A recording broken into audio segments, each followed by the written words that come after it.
From where? From what time? Leave from the bench. Start from there. Your Lordship, I think leave.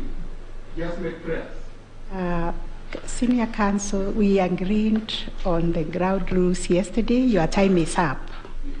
In fact, his time went over because he was on the PowerPoint. We noted he went over by 6 minutes. So please, yes, if you have anything, you can reply when you have time to reply. Rejoinder.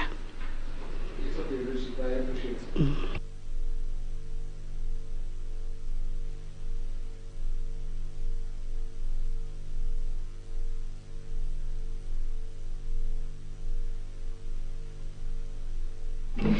I will now invite counsel in petition number 6, Julia Yokabi-Chege and others.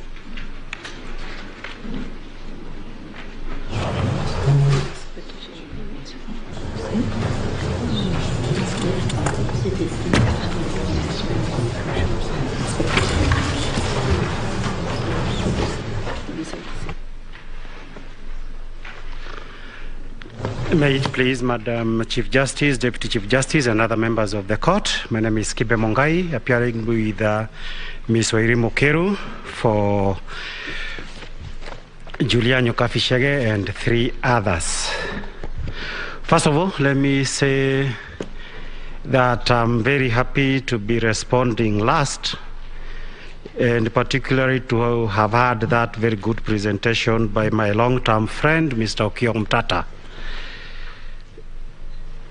My Lord and my ladies, the petition before the court has been introduced.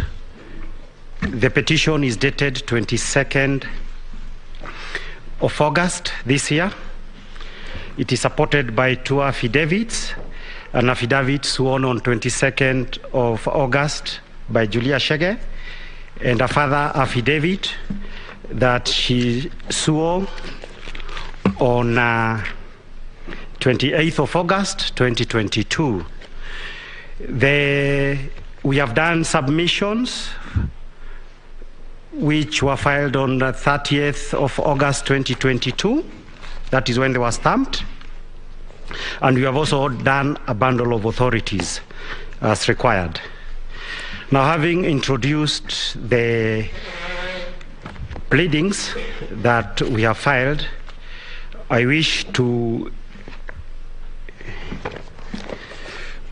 looks like I don't have the petition, but basically the petition before the court, the petitioners are basically arguing for invalidation on the simple ground that there are so many violations of the constitutions and the electoral law by IEBC and its chairman, as the case may be, and as a result of which, those violations constitute such severe illegalities and irregularities that the results announced ought to be nullified.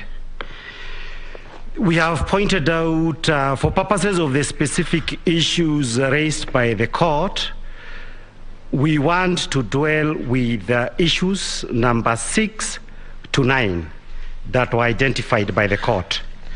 And to sum up, because before we go to the exact issues, is we shall basically be talking about 3 violations before we refer to the conclusion. Now, the first issue is the fact that over 700,000 people who ought to have voted during the general election held on 9th of August were deprived of the opportunity to do so.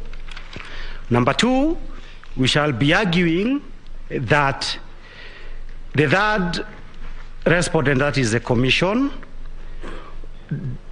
contravened or violated its duty of accountability, transparency, and public participation during the 4 stages that we shall shortly be outlining, and in a manner that it declared the results of the presidential election.